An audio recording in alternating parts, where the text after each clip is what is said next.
Welcome back students in my YouTube channel. तो आज हम हैं class 10th pairs of linear equation in two variable. तो last video में हमने इस चैप्टर का इंट्रोडक्शन पढ़ा और साथ में हमने एक्सरसाइज 3.1 का एक क्वेश्चन भी हमने उसमें लिया था। ठीक है, तो किस तरीके से हम linear equation in two variable को सॉल्व करते हैं। तो हमारे पास बहुत सारे मेथड्स हैं। ग्राफिकली हम उसको बना सकते हैं, एल्जेब्रिकली हम बना सकते हैं, लेकिन अभी हम इसमें क्या बना रहे हैं, ग्राफिकली बना रहे हैं। तो हमने एक क्वेश्चन लिया था और उसका ग्राफ भी हमने इस पर बनाया था। ठीक है, so don't waste the time, so let's proceed. तो हम सीधे क्या चलेंगे, क्वेश्चन नंबर 2 पर चलते हैं। ठीक है, तो यहाँ हम लगाते हैं क्वेश्चन नंबर 2 और इसको हम सॉल्व करने वाले हैं किससे, ग्राफ से हम इसको सॉल्व करेंगे। सो बोर्ड के एग्जाम में एक क्वेश्चन आपका ग्राफ से आने वाला है, तो आप इसको अच्छे तरीके से सीखें। सो देखते हैं क्वेश्चन नंबर 2। सो यहाँ हमारे पास में है, ये कहता है the coach of cricket team buy 3 bats and 6 balls for ₹3,900। तो एक क्रिकेट टीम का कोच है, उसने क्या किया है, 3 बैट्स खरीदे हैं और 6 बॉल्स खरीदे हैं और टोटल पेमेंट जो किया था दैट इज 3,900 लेटर। उसके बाद उसने सी बाइज अनदर बैट, तो उसके बाद उसने क्या किया, एक बैट और खरीदा है and 3 more balls of same kind, उसी तरीके से 3 बॉल्स भी खरीदे हैं और तब उसने क्या किया ना, 1300 रुपये पेमेंट किए। सो ये कहता है represent this situation algebraically and geometrically. तो इसको क्या करो, एल्जेब्रिकली यानी कि इक्वेशन बना के दिखा दो और ज्योमेट्रिकली मीन्स ग्राफ बना के इसको शो कर दीजिए, ऐसा इसने कहा है। ठीक है, सो देख लेते हैं इसमें तो क्या हम इसमें करेंगे। तो पहले हमको बताया गया है अबाउट द बैट ना, सो हम उसको कंसिडर करते हैं। So let the cost of one bat, cost of one bat is equal to, आप इसको लिखिएगा एक्स रुपीज। ठीक है, अगेन देन इसी तरीके से ना, then the cost of one ball ना, वन बॉल, अगर हम वन बॉल खरीदने के जाएंगे तो कितने रुपए का लगेगा, वाई रुपीज का हमको ये मिलने वाला है। ठीक है, ये हमने देख लिया। सो इसने कहा है कितने इसने बैट खरीदे, 3 बैट प्लस 6 बॉल, तो यहाँ खरीदे गए हैं 3 बैट्स हैं और प्लस कितने हैं, 6 बॉल्स हैं और उन्होंने कितना पेमेंट इसके लिए किया है, दैट इज 3,900 रुपीज पे करके आए हैं। ठीक है, तो इसको हम किस फॉर्मूले में लिख सकते हैं, 3 बैट खरीदे। अब देखिए, एक बैट अगर हम खरीद के लेके आते हैं तो कितने रुपए देते हैं, एक्स रुपीज। ठीक है, cost of one bat is equal to X rupees and cost of 3 bat is equal to 3x। ये कितना हो जाएगा, 3x हो जाएगा। अगेन ये आ गया आपका प्लस। ठीक है, cost of one ball is equal to Y rupees and cost of 6 ball is equal to कितना हो जाएगा आपका 6y, that is 3,900 rupees. This is the equation number first. तो ये हमारी इक्वेशन नंबर फर्स्ट तैयार है। ओके, आगे चलते हैं। सो उसके बाद में उसने क्या किया, again later C buys another one bat, another bat, तो अनदर बैट इसमें लिखा है, इसका मतलब है एक बैट उसने फिर खरीदा और 3 बॉल खरीदे हैं। ठीक है, सो नेक्स्ट वन, अगली सिचुएशन इसमें देखिए, वन बैट प्लस फिर उसने खरीदा है इसमें 3 बॉल्स। ठीक है, ये खरीदे और तब उसने कितने पेमेंट किया था, तब उसने पेमेंट किया था 1300 रुपीज, 1300। तो इसको बनाते हैं। So cost of one bat is equal to X rupees, तो that is X rupees. Again cost of one ball की कितनी है, वाई रुपीज, और यहाँ भी कितने बॉल खरीदे हैं, 3 बॉल खरीदे हैं, तो कितना आ गया आपका 3y is equal to 1300 rupees आ गया। This is the equation number 2। तो ये हमारे पास आ गया है इक्वेशन नंबर 2। ठीक है, सो इसको हमने क्या कर दिया, आपका ज्योमेट्रिकली सॉरी एल्जेब्रिकली हमने इसको एक्सप्रेस करके इक्वेशन बना दी। ठीक है, तो चलते हैं हम लोग इसका ग्राफ बनाने के लिए देखेंगे। अब इसमें ग्राफ बनाया जाए। ओके, अब इसमें देखिए थोड़ा सा हम इसमें पहले प्रेडिक्ट कर लेते हैं कि किस तरीके का ग्राफ हमारा बनने वाला है। ठीक है, सो ये है हमारे पास में first equation which is 3x, इस तरीके से मैं लिख दूं, ये आ गया आपका 3x plus 6y is equal to कितना, ये बनेगा आपका 3900। ठीक है, ओके, इसको हम लिख देते हैं a1x। ओके, जो सही फॉर्मेट में है इसको मुझे यहाँ लेके आना पड़ेगा ना, -3900 इज इक्वल टू 0 ना, इसको हम लिखेंगे a1x plus b1y plus c1 is equal to 0। ठीक है, इस तरीके से हमने इसको लिख दिया।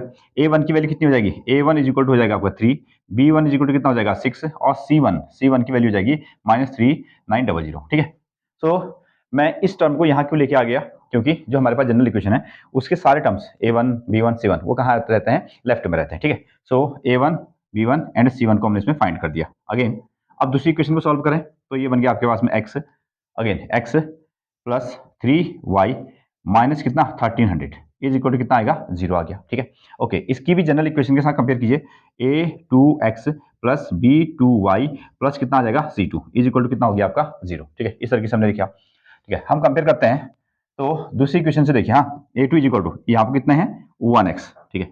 सो a2 इज इक्वल टू आ गया आपका 1, b2 इज इक्वल टू कितना है 3, b2 इज इक्वल टू आ गया आपका 3 and c2 is equal to आ गया -1300, ठीक है।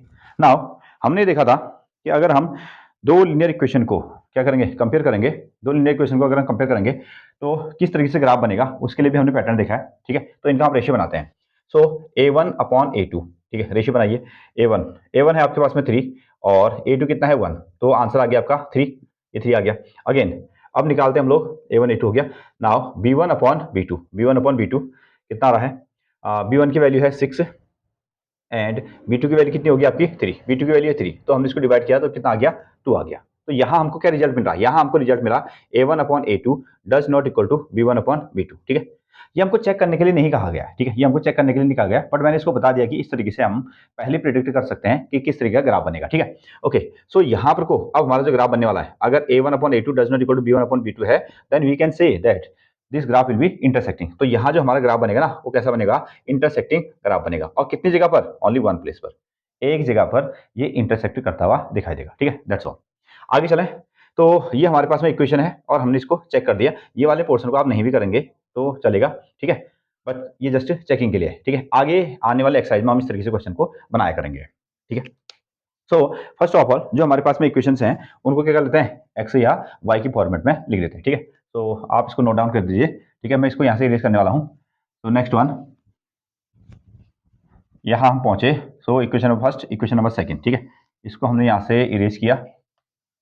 नाउ इक्वेशन नंबर फर्स्ट को हम लिख देते हैं in the form of y, लिख रहे हैं ना, in the form of y। तो इसको हम थोड़ा सा चेंज करके लिखते हैं।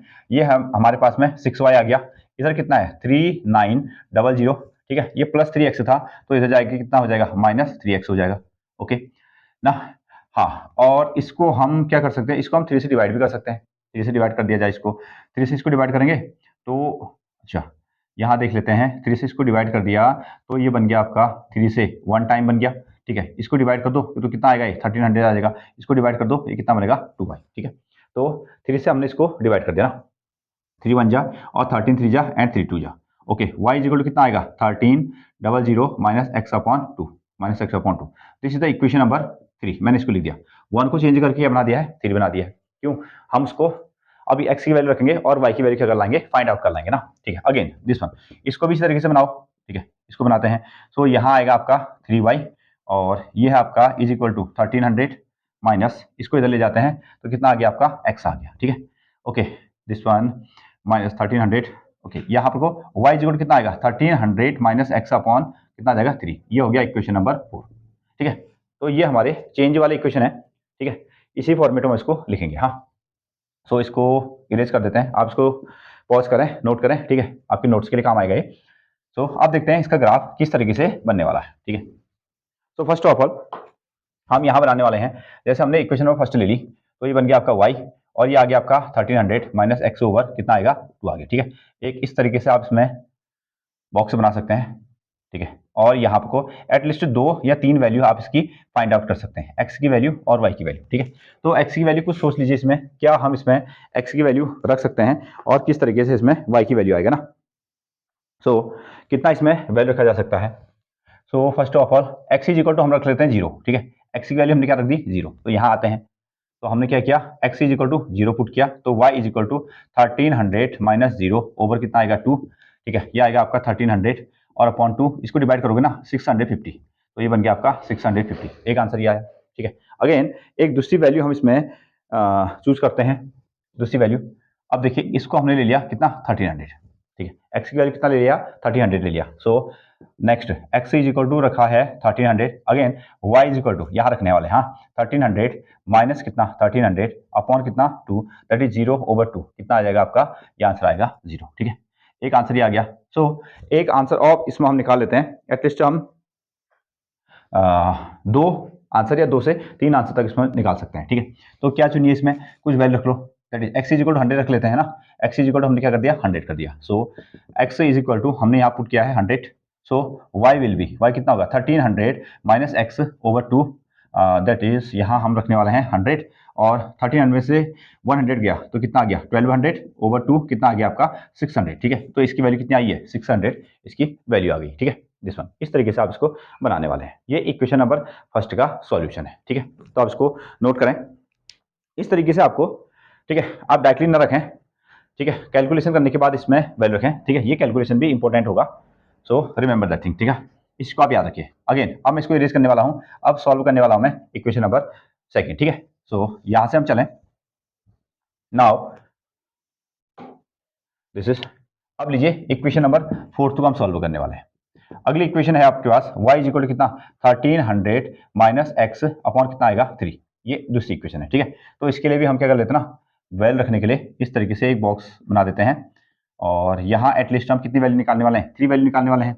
ये x का कॉलम हो गया और एक किसका हो गया y का हो गया। ठीक है, सो कोई एक वैल्यू ऐसे कंसिडर करो जिससे ये पूरी तरह से डिवाइड हो जाए। ठीक है, सो मैं आपको x इक्वल टू 0 रखूंगा। 1300 माइनस 0 कितना आएगा 1300, बट वो क्या होगा 3 से डिवाइड नहीं होगा। ठीक है, तो मैं यहाँ पर क्या कर लेता हूँ ना 100 रख लेता हूँ। ठीक है, सो फर्स्ट वैल्यू मैंने रखी 100। ठीक है, हम ये पहले ही कैलकुलेट कर लेते हैं।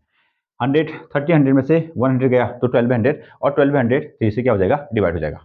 सो यहाँ हमने पुट किया x इज इक्वल टू कितना हो जाएगा आपका 100।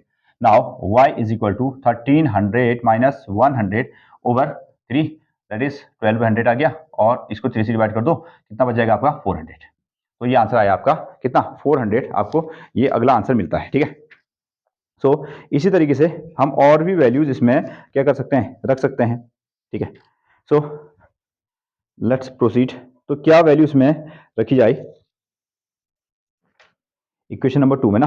ठीक है, तो चलिए अगली वैल्यू ऐसे डिवाइड करने वाली कोई वैल्यू हम इसमें रख लेते हैं। हाँ, तो 3 से हमको डिवाइड करना है 1300, तो यहाँ पर रख दिया जाए कितना 400। तो हम इसमें रख लेते हैं कितना 400। सो हमने रखा x इज इक्वल टू कितना रख दिया है 400। सो y इज इक्वल टू 1300 में से 400 को माइनस कर दो अपॉन कितना आया 3। ठीक है, ये बन गया आपका 900 और इसको 3 से डिवाइड कर दो तो कितना आएगा आपका 300 ना। तो ये वैल्यू कितनी आएगी आपकी 300, ये वाली वैल्यू आ गई। ठीक है, वन मोर। ठीक है, कोई ऐसा कॉमन नंबर नहीं आया। हाँ ठीक है, अगला रख लेते हैं। चलिए हम इसमें रख लेते हैं 1300। ठीक है, डायरेक्टली हमने 1300 इसमें रख लिया। सो x इज इक्वल टू कितना हो गया आपका 1300 हो गया। सो y इज इक्वल टू 1300 में से आप 1300 को माइनस कर दो अपॉन 3 दैट इज कितना आ गया 0। तो कितना आया 0 है। ठीक है, सो 8 से भी हमको पता चल रहा है ना, इसमें देखो ये वाली वैल्यू 1300 0 1300 0, तो यही क्या है इसका इंटरसेक्शन पॉइंट बनने वाला है। ठीक है, ओनली वन प्लेस पर। ठीक है, बाकी जो वैल्यूज है ना वो सभी कैसे होंगे डिफरेंट होंगे, केवल एक ही जगह पर ये क्या होगा ये ग्राफ जो है कटेगा और कैसा ग्राफ बनाने वाला है इंटरसेक्टिंग ग्राफ बनाने वाला है। ठीक है, ओके दैट्स ऑल यहाँ पर। हाँ, अब हम क्या करते हैं इसका ग्राफ हम इसको बनाते हैं। चलिए प्रोसीड। सो इसको हम थोड़ा साइड में लिखेंगे, इसको मुझे हटाना पड़ेगा यहाँ से, मैं इसको हटा रहा हूँ। ठीक है, आप इसको पॉज कर दीजिए, इसके बाद नोट डाउन आप कर सकते हैं। ठीक है, इस तरीके से हाँ नोट्स बनाते हुए आप चल सकते हैं दिस वन। तो यहाँ पर मुझे इक्वेशन लिखनी पड़ेगी। ठीक है, ठीक हो गया। इस तरीके से हमने यहाँ से इसको बना दिया और इधर इस बॉक्स को यहाँ रख लिया जाए। हाँ ठीक है, तो ये है आपका x over y that is 100 400 एक वैल्यू है और ये बन गया आपका 400 और साथ में कितना आया 300 और दूसरी वैल्यू कितनी है 1300 और कॉमा कितना आएगा 0 ना। इस तरीके से ये है दूसरी इक्वेशन, ये है फर्स्ट इक्वेशन और ये कितनी है आपकी सेकंड इक्वेशन। ठीक है, तो इसको हमने यहाँ से हटा दिया। अब जो हम वैल्यू रखने वाले हैं तो आप इसमें देखिए कि हाईएस्ट वैल्यू x की वैल्यू देखिए। ठीक है, x की वैल्यू 100 400 1300, x की वैल्यू 1300। तो हमको x जो लाइन बनेगी उसमें कितने नंबर तक लेने हैं 1300 तक लेने हैं। y में देखिए y में हमको 400 300 0 650 यानी कि एटलीस्ट कितना चलना है 600 तक ही चलना है। ठीक है, और नेगेटिव कोई भी वैल्यू नहीं है। ठीक है, सो ग्राफ को कुछ हम इस तरीके से प्लॉट करने वाले हैं जहां हमको ज्यादा वैल्यू मिल जाए ना। तो हमने यहाँ से इसको इस तरीके से रखा। ठीक है, दिख रहा है ना। ओके, तो x में जाना है हमको कितना 1300 तक, तो 100 2 3 4 5 6 7 8 9 10 11 12 एंड अगेन 30 ना। तो यहाँ तक हमने इसको रख दिया, तो ये आपका 1300 तक पहुँच गया ना। तो इसको हमने रख दिया है x 100, ये बन गया आपका 200, ये आ गया 300 400 5 6 7 8 9 एंड 1000 हो गया 1100 1200 एंड 1300, यहाँ तक हम उसमें पहुँच चुके हैं। ठीक है, अब देखिए नेगेटिव वाली एक्स की कोई वैल्यू नहीं है, तो जस्ट 100 एंड इसमें कितना रख दो, 200 रख लेते हैं, ठीक है। वाई की वैल्यू कितनी पहुंचनी है, वाई की वैल्यू जानी है आपको, दैट इज 650 तक ना, 1 2 3 4 5 6 7 यहाँ तक हमने ले लिया ना। तो ये है आपका 100 हो गया, ये हो गया आपका 200, अगेन 300, ये है आपका 400, ये है 500, ये है 600 एंड ये हो गया आपका 700। इस तरीके से ये बन गया ना। ओके चलिए ग्राफ इसमें प्लॉट किया जाए। तो पहली क्वेश्चन ये है, एक्स की वैल्यू कितनी है, 0, ये आ गया आपका 0 ना। एक्स की वैल्यू है 0 और वाई में कितना जाना है, 650, ठीक है। तो 600 और यहाँ पहुंच गए हम लोग 650।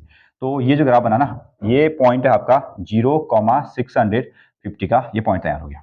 ओके अगला पॉइंट 1300,0, तो एक्स में जाना है 1300 और वाई में कितना जाना है, वहीं पर को रहना है, ठीक है। सो ये बन गया आपका 1300,0, ये हमको पॉइंट मिला।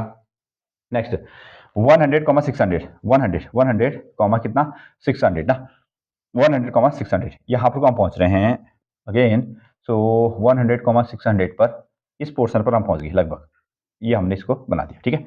अब 3 पॉइंट मिल गए 100,600, this is the next point. So इसको, ये जो 3 के 3 पॉइंट है ना, इसको हम मिला देते हैं और ग्राफ में जो है ना ये अच्छा बनेगा, ठीक है। ग्राफ में इसकी जो लाइन बनेगी वो सीधे बनने वाली है, ऐसा इसका आप ग्राफ बना सकते हैं, ठीक है। ये हमारे पास में, अब इसको आप कितना भी आगे पहुंचा सकते हैं, ये हमारी कहानी है। तो ये जो हमने ग्राफ बनाया, ये पहला पॉइंट हो गया आपका ए पॉइंट, ठीक है, और इधर पर, ठीक है। ये पॉइंट हो गया आपका बी, इसको आप बी नाम दे सकते हैं, ठीक है। ये पॉइंट हो गया आपका सी, इसको हमने सी नाम दे दिया, ठीक है। अच्छा ये जो ग्राफ बना ना, वो कौन सी इक्वेशन से बना है, ये पहली वाली इक्वेशन से बना है। तो इसके ऊपर हम लिख सकते हैं कितना, y is equal to 1300 minus x/2, ऐसा हमने इसको लिख दिया, ठीक है। आगे चलते हैं, इसके लिए बनाया जाए, ठीक है। तो पहला पॉइंट इस पर आ गया, जैसे हाँ सेकंड के लिए। सो एक्स की वैल्यू कितनी है 100 और वाई की वैल्यू कितनी है 400, तो हमको जाना है 100, 400, यहाँ पर आएगा, ठीक है। 100, 400, ये एक पॉइंट है। 400, 300, यहाँ चलिए 400, 1 2 3 4 और ऊपर चलना है आपको 300, कितना 300, तो यहाँ पर हम पहुंच गए हैं 300 पर, और ठीक है 100, 400, कितना आ जाएगा 300, ठीक है। और नेक्स्ट पॉइंट कितना है 1300, 0, ठीक है। तो ये पॉइंट तो जैसे ना, ये पॉइंट तो बिल्कुल सेम ही है, ये पॉइंट तो आपका सेम ही है। यहाँ थोड़ा सा आगे पीछे हो रही लाइन, बट ग्राफ में जो ना, आप इसको डायरेक्टली ग्राफ में बनाएंगे तो कैसे आएगी, वो बिल्कुल सीधी लाइन आने वाली है, ठीक है। इसलिए हम इसमें ग्राफ का यूज करते हैं। और यहाँ पर आप बता सकते हैं कि ये जो दूसरी इक्वेशन है, ठीक है, ये जो दूसरी लाइन बनी है वो इसकी बनी है, कितना, that is y is equal to 1300 minus X upon किसका 3 का, ये ग्राफ बना हुआ है, ठीक है। इस तरीके से आपने इसमें यूज किया है, ठीक है। अब इसमें देखिए ग्राफ जो है ना, ग्राफ में हम बड़े बड़े वैल्यूज को भी क्या कर सकते हैं ना, छोटे टर्म में इसको डिनोट कर सकते हैं, ठीक है। अब जैसे यहाँ पर आप नोटेशन लिख सकते हैं, ये इसको हम क्या कहते हैं, इसको हम कहते हैं एक्स एक्सिस, ये हमारे पास में एक्स एक्सिस है ना, एक्स एक्स डैश, और ये क्या है वाई, और नीचे इसको हम क्या लिख देते हैं वाई डैश, इस तरीके से हम इसमें लिख देते हैं, ठीक है। हमने यहाँ पर को, ठीक है, यहाँ तक हो गया है, ओके आगे चलें।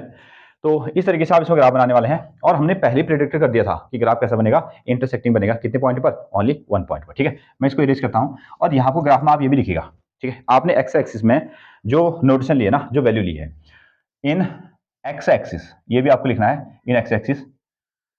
सो यहाँ आपको 1 सेंटीमीटर ग्राफ में, ठीक है, ग्राफ पेपर में जो डिस्टेंस होती है ना, that is 1 centimetre, 2 centimetre, 3 centimetre. तो 1 सेंटीमीटर इज इक्वल टू, मैंने कितना लिया है 100 यूनिट, ठीक है। 1 centimetre is equal to 100 unit, तो इसको मैंने कितना माना है 100। अगेन फिर से ना, इन वाई एक्सिस में जो मेरा मेजरमेंट था वो क्या था, वो भी क्या था 1 सेंटीमीटर को हमने कितना लिया है 100 यूनिट्स के बराबर लिया हुआ है, ठीक है। अब यूनिट्स वो सेंटीमीटर, मीटर, किलोमीटर, वट ना, कुछ भी हो सकता है, ठीक है। इस तरीके से आपको इसको बताना है कि हमारा जो मेजरमेंट है अभी ग्राफ में इस तरीके से बना, ठीक है।